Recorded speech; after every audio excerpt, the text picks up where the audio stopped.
നമസ്കാരം. ടോഷ്മാസ് കിച്ചൻ്റെ ഒരു പുതിയ എപ്പിസോഡിലേക്ക് എല്ലാവർക്കും സ്വാഗതം. ഞാനിന്ന് തയ്യാറാക്കി കാണിക്കുന്നത് ഹൈ പ്രോട്ടീൻ ആയിട്ടുള്ള ഗ്ലൂട്ടൻ ഫ്രീ ഒക്കെ ആയിട്ടുള്ള നല്ല ഹെൽത്തി ആയിട്ടുള്ള ഒരു ബീട്രൂട്ട് വെച്ചിട്ടുള്ളൊരു ചപ്പാത്തിയുടെ റെസിപ്പിയാണ്. ഇത് തയ്യാറാക്കാനായിട്ട് നമുക്ക് വേണ്ട സാധനങ്ങൾ: ബീട്രൂട്ട് ഗ്രേറ്റ് ചെയ്തതാണിത് 2 കപ്പ്. ഇനി നമുക്ക് വേണ്ടത് ചെറുപയർ മുളപ്പിച്ചത് 1 കപ്പ്. അതുപോലെ ഇത് 3 പച്ചമുളകാണ്, 1 സവോള, 1 കഷ്ണം ഇഞ്ചി, ഇനി മല്ലിയില വേണം കുറച്ച്, അതുപോലെ തന്നെ ജീരകം നമുക്ക് വേണം ഒരു 2 ടേബിൾ സ്പൂൺ. അതുപോലെ ഇത് ഫ്ലാക്സ് സീഡ് പൗഡറാണ്, അത് വേണം നമുക്ക് 1.5 ടേബിൾ സ്പൂൺ. എള്ള് വേണം ഏകദേശം 1 ടേബിൾ സ്പൂൺ. പിന്നെ ഉപ്പ് പാകത്തിന്. ഇത് അജ്വൈനാണ്, അജ്വൈൻ അയമോദകം, അത് നമുക്കൊരു 3/4 ടീസ്പൂൺ വേണം. ഇത് റാഗിപ്പൊടിയാണ്, അത് നമുക്ക് 1.5 കപ്പ്. പിന്നെ നെയ്യ്. ഇനി ഈ ബീട്രൂട്ട് ചപ്പാത്തി തയ്യാറാക്കാനായിട്ട് നമുക്ക് ആദ്യം തന്നെ നമ്മൾ മുളപ്പിച്ച് വെച്ചിട്ടുണ്ട് ചെറുപയർ. ഇത് 1 കപ്പാണ്. ഇതൊരു ചോപ്പറിൽ ഇട്ടിട്ട് നമുക്കൊന്ന് ഇങ്ങനെ ചെറുതായിട്ട് ചോപ്പ് ചെയ്തെടുക്കുക. ഒരുമാതിരി ഗ്രൈൻഡ് ചെയ്യുന്ന പോലെ നമുക്ക് ആയി കിട്ടും. പച്ചമുളക് ഇടാം, ഒത്തിരി എരിവ് വേണ്ട. ഇനി ഇതിലേക്ക് നമുക്ക് സവോളയും ചേർക്കാം.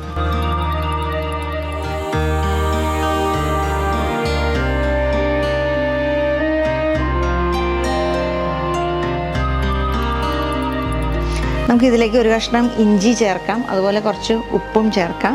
എന്നിട്ട് ഇതൊന്നും കൂടി നമുക്ക് ഒന്ന് ചോപ്പ് ചെയ്തെടുക്കാം. ഇനി ഇത് നമുക്ക് ഈ ചോപ്പ് ചെയ്തത് ഒരു ബൗളിലേക്ക് പകർത്താം. നമ്മൾ ബീട്രൂട്ട് ഗ്രേറ്റ് ചെയ്തതും ഇട്ടു. ഇനി നമുക്കിതിലേക്ക് ഇത് റാഗി പൗഡറാണ്, ഇത് ചേർക്കാം, 1.5 കപ്പാണ്. പിന്നെ ഇത് flax seed 1.5 tablespoon, flax seed പൊടിച്ചതാണ്. ഇനി നമുക്ക് ഇതിലേക്ക് അജ്വൈൻ ചേർക്കണം, ഏകദേശം ഒരു 3/4 ടീസ്പൂൺ. കുറച്ച് ജീരകം ചേർക്കണം. ഇനി നമുക്ക് മല്ലിയില ചേർക്കണം. എള്ള് ചേർക്കണം, വെള്ള എള്ളുണ്ടെങ്കിൽ അത് ചേർത്താലും മതി. ഉപ്പൊക്കെ നമ്മൾ ഓൾറെഡി ചേർത്തേക്കുന്നതാണ്. ഇനി ഇതൊക്കെ കൂടി നമുക്ക് നന്നായിട്ടൊന്ന് മിക്സ് ചെയ്യാം.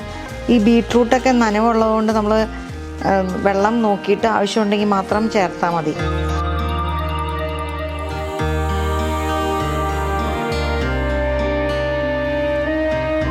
നമ്മൾ എണ്ണ വരട്ടിയ ഒരു വാഴയിലയിലോട്ട് വെച്ചിട്ട് നമ്മളിങ്ങനെ ഒന്ന് പരത്തിയെടുക്കാം. നമുക്ക്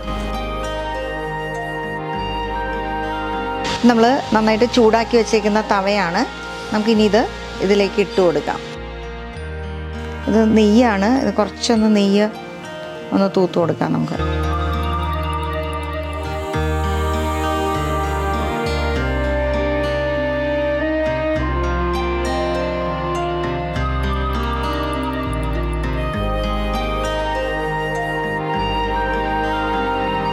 നമ്മളിന്ന് തയ്യാറാക്കിയത് ബീട്രൂട്ട് ചപ്പാത്തിയാണ്. വളരെ എളുപ്പത്തിൽ തയ്യാറാക്കിയെടുക്കാം, പക്ഷെ നല്ല ഹെൽത്തി ആയിട്ടുള്ള റെസിപ്പിയാണ്. തീർച്ചയായിട്ടും നിങ്ങൾക്ക് ഇഷ്ടപ്പെടും. വീടുകളിൽ ട്രൈ ചെയ്ത് നോക്കണം. മറ്റൊരു നല്ല റെസിപ്പിയുമായി അടുത്ത എപ്പിസോഡിൽ നമുക്ക് വീണ്ടും കാണാം.